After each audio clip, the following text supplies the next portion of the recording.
corner where nobody sees. He's the kid with the story no one would believe.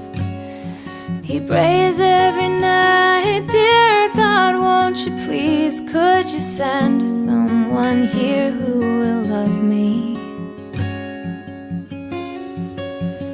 Who will love me for me, not for Hi, Meagan. what I have done. Hey, we have Meagan Watson. Meagan, where are you going this summer? I'm going to Beirut, Lebanon. Beirut. Wow, that's pretty far away. Why are you going to Beirut?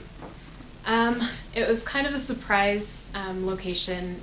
Melinda Gunther mentioned it, and then God just kind of let it grow in my heart, and it just kind of grew into, I don't know, now I'm going.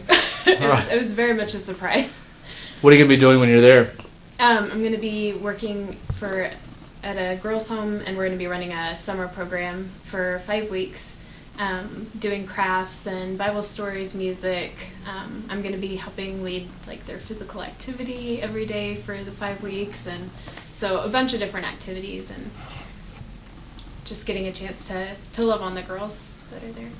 Wow, when I think of Beirut, I think of car bombs and PLO and Hezbollah, and I gotta be honest, I'd be a little scared. How about you? How do you feel about that? That stuff doesn't scare me as much. I guess I just haven't been, purposely not been paying attention to a whole lot of that.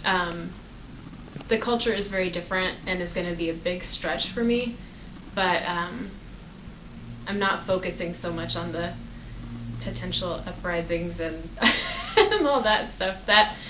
That's not something that God's kind of let me focus on during the time. So how have you come to this? This has been a something you've kind of come to this conclusion that Lebanon is where you need to be this summer.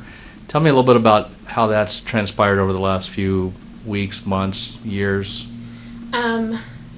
It had never occurred to me until right before Christmas this past year, 2010, when it was just mentioned in a conversation, and I had actually wanted to go to Malai with the Grove, but God just kind of grabbed my heart on the idea, and it's definitely, I'd never, ever even, it never crossed my mind to go there. But now I'm really excited that it's different, and that it's a surprise, an adventure that God's laid out for me that's different than just what I had planned for myself. What challenges have you seen leading up to this? Has there been some challenges? Maybe it's just in dealing with your parents letting go, or raising money and those kind of things. Tell me a little bit about that. It's definitely a difficult one for my parents because I'm flying over there by myself, and yeah, it's just a long time for me to be gone.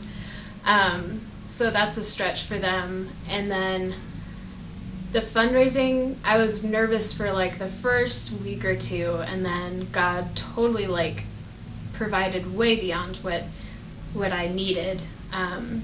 Through the church, I was able to raise at least $400 or $500 over what I had set in my letters that I sent out requesting for help. Can I have my money back then if you got made too much?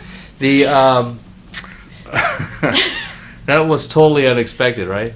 Well, that's fantastic. Where do you see yourself doing once you get back?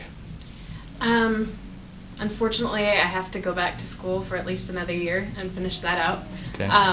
But I definitely want to do a bunch more trips. I see myself for the rest of my life pretty much traveling to different places, and I really had the desire to go and see what it's really like in different countries, and then come back and communicate it with the family and friends that I have here.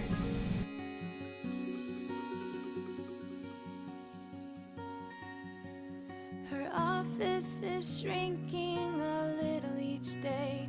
She is the woman whose husband has run away.